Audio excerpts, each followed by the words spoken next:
रात के लगभग 2 बजे मेरा फोन अचानक बज उठा। स्क्रीन पर एक अनजान नंबर झलक रहा था। मैं थोड़ा चौंका क्योंकि इस वक्त आमतौर पर कोई कॉल नहीं करता। झिझकते हुए मैंने फोन उठाया। दूसरी तरफ से धीमी कांपती हुई आवाज आई, तुम्हें सच में भूतों पर यकीन नहीं है? मेरी नींद अचानक उड़ गई। मेरी यूट्यूब चैनल पर हॉरर स्टोरीज वायरल हो रही थी और कई बार लोग मुझे अजीब अजीब कहानियां भेजते रहते थे, लेकिन इस कॉल में कुछ अलग था। जैसे यह सिर्फ एक कहानी नहीं बल्कि एक चेतावनी थी। उस रात के बाद से जो हुआ उसने मेरी जिंदगी हमेशा के लिए बदल दी। यह सिर्फ एक कहानी नहीं है, यह एक सच्ची घटना है जो मेरे दोस्त अर्जुन के साथ घटी थी। एक ऐसी घटना जिसने हमारे विश्वास, तर्क और हिम्मत सब कुछ हिलाकर रख दिया। अर्जुन पेशे से एक रियल एस्टेट एजेंट था। उसका काम था पुराने घरों और प्रॉपर्टी को अच्छे दामों पर बेचना। एक दिन उसे एक बड़ी डील मिली। शहर के बाहरी इलाके में स्थित एक पुरानी हवेली को बेचने का मौका। हवेली बहुत ही शानदार थी, लेकिन एक बड़ी समस्या थी, इसे खरीदने वाला कोई नहीं था। लोगों का कहना था कि वहां भूत रहते हैं। यह हवेली करीब 150 साल पुरानी थी और ब्रिटिश राज के समय बनी थी। कुछ लोग बताते थे कि यहाँ कई रहस्यमयी मौतें हुई थीं और कुछ का मानना था कि यहाँ एक आत्मा भटकती थी, किसी को बताने नहीं देना चाहती थी। अर्जुन को इन बातों पर यकीन नहीं था।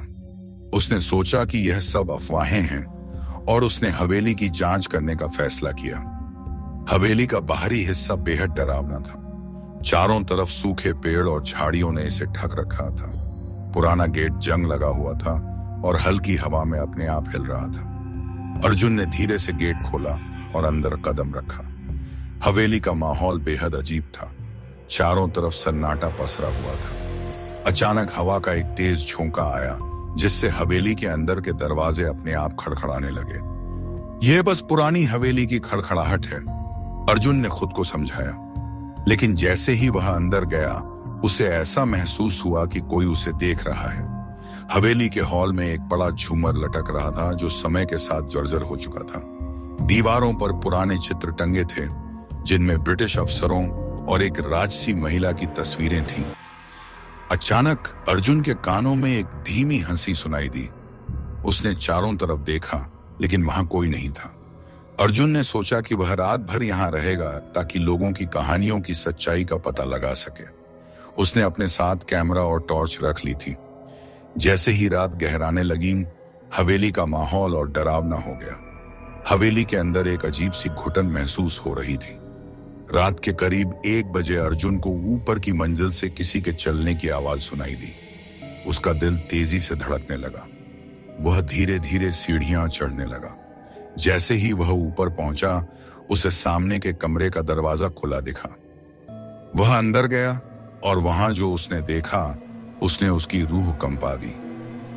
कमरे की दीवारों पर खून से लिखी इबारतें थीं। मैं अब भी यहां हूं, मुझे ढूंढो। अर्जुन का शरीर ठंडा पड़ गया।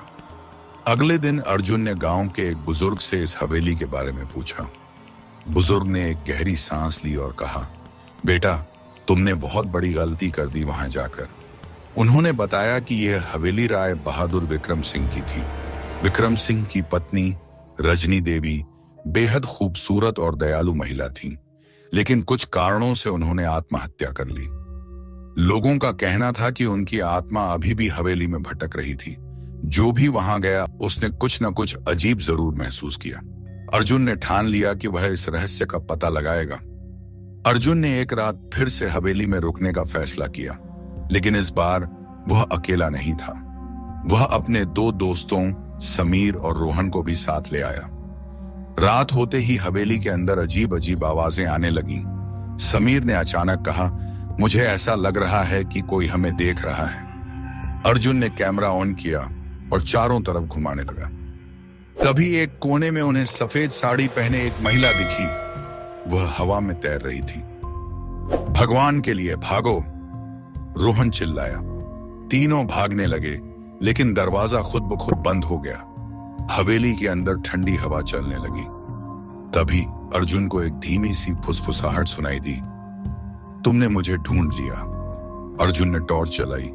और देखा कि वह महिला धीरे धीरे उनकी तरफ बढ़ रही थी। समीर ने दीवार पर टंगे एक पुराने दर्पण की तरफ इशारा किया।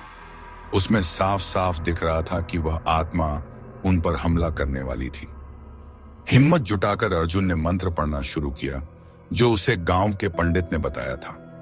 जैसे ही उसने मंत्र पूरा किया, हवेली कांपने लगी और आत्मा की चीख हवेली में गूंज उठी। दरवाजा अचानक खुल गया और तीनों दोस्त बाहर भागे।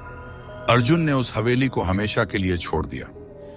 लेकिन यह किस्सा यहीं खत्म नहीं हुआ। कुछ दिनों बाद अर्जुन को फिर से एक अनजान नंबर से फोन आया। तुमने मेरी हवेली में घुसने की हिम्मत कैसे की? फोन कट गया। अर्जुन के शरीर में एक सिहरन दौड़ गई। आज भी जब कोई उस हवेली के पास से गुजरता है तो उसे एक सफेद साड़ी पहने औरत की परछाई दिखती है।